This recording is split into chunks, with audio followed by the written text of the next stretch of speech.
Senator Ludlam. Thank you, President. I'll try again. Documents released to the West Australian newspaper under Freedom of Information requests reveal that the government's publicly stated figure of over 180 wounded Australians in Afghanistan tell only a fraction of the story. More than 920 wounded and injured Australian soldiers have received compensation for amputated limbs, severe burns, bullets still lodged in flesh and major depression. Will the government commit to revealing on an ongoing basis and not relying on FOI requests the actual numbers of wounded and injured troops returning from Afghanistan? The Minister representing the Minister for Defence, Senator Evans. Look, thank you, Mr. President. I thank Senator Ludlam for the question. Mr. President, I think the Senator confuses two different issues here. The Department of Defence does make available the number of troops that have been injured in combat action in Afghanistan, and as I understand it, as the 21st of August, that is 184 Defence Force personnel have been wounded. But it is the case that the Department of Veteran Affairs has accepted responsibility, accepted approximately 2,200 compensation claims for injuries and diseases in relation to Operation Slipper, which includes the wider Middle East area operation, not just Afghanistan. So there are two different departments, two different uses of terminology, Mr. President, but I'm advised that the defence information made publicly available is correct. It uses the terminology wounded and relates to injuries directly related to combat. The Veterans Affairs Department does not use that term. They use a much broader term, and they also classify the number of claims, which may be more than one claim by the same person. So conditions such as mental health conditions may in fact present years after deployment, and therefore may create a lag time and may result in a compensation claim being put long after service has been completed. So, Mr. President, I think there's a sort of slight misunderstanding at the centre of the question. Defence does publicly announce all battle casualties. It doesn't, of course, disclose personal or identifying details of personnel. The Department of Veterans Affairs, in its annual report, provides information on the claims it's received and the progress of those claims. And I understand the Minister for Veterans Affairs has indicated his willingness to place more detail make more detail public available if he can. Senator Ludlam.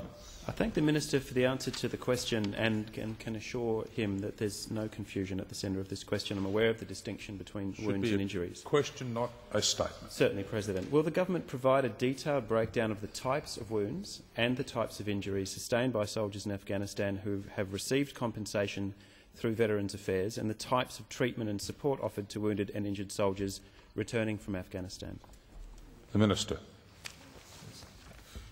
Thank you, Mr. President. Look, I apologise to Senator Ludlam. I wasn't trying to suggest he didn't understand the difference, because I knew he'd got the question and the information available to him. But I'm just making the point for the Senate's benefit that there's a distinction between the two. Look, I understand that the Department of Veterans Affairs, through its Minister, is prepared to make more information available than is in the annual report. I think he's looking at that now. I'm just trying to see if I've got any particular information, but he is considering what else can be made available, bearing in mind the need to protect the privacy of defence personnel, both serving and those who've left the service. But I understand, as I say, that if there's more information that can be made publicly available, then the Minister is prepared to do that, and I'll take on notice the specifics of the questions and provide information for Senator Ludlam and the Senate. Senator Ludlam. Thanks, Minister. And I will note that the Defence Minister was notified that I intended to ask this question first thing this morning. Minister, as standard practice, the Department of Defence conceals the gender of wounded and injured soldiers. It was recently revealed that 2 of the 184 wounded Australian Defence Force personnel in Afghanistan were women. Will the government alter the current Department of Defence practice of concealing the gender of wounded and injured soldiers and provide gender disaggregated data? The Minister. Thank you, Mr. President. I'll just make the point to Senator Ludlam that the point I made was that the information is held by the Department of Veterans Affairs, not the Defence Minister. So it's a decision for the Minister for Veterans Affairs as to what information he releases in terms of those claims. As I indicated, I'll be taking those on notice. I do understand that two female service personnel were injured in 2007, and while a press release was, or information was provided to the public, it did not identify their gender.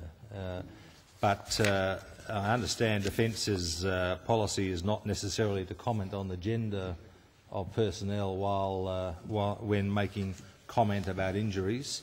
But I'll take on notice his question and see if there's any more information I can get him as to whether or not they're prepared to consider changing that policy. But as I understand, normal policy is not to go to the question of gender when reporting on injuries.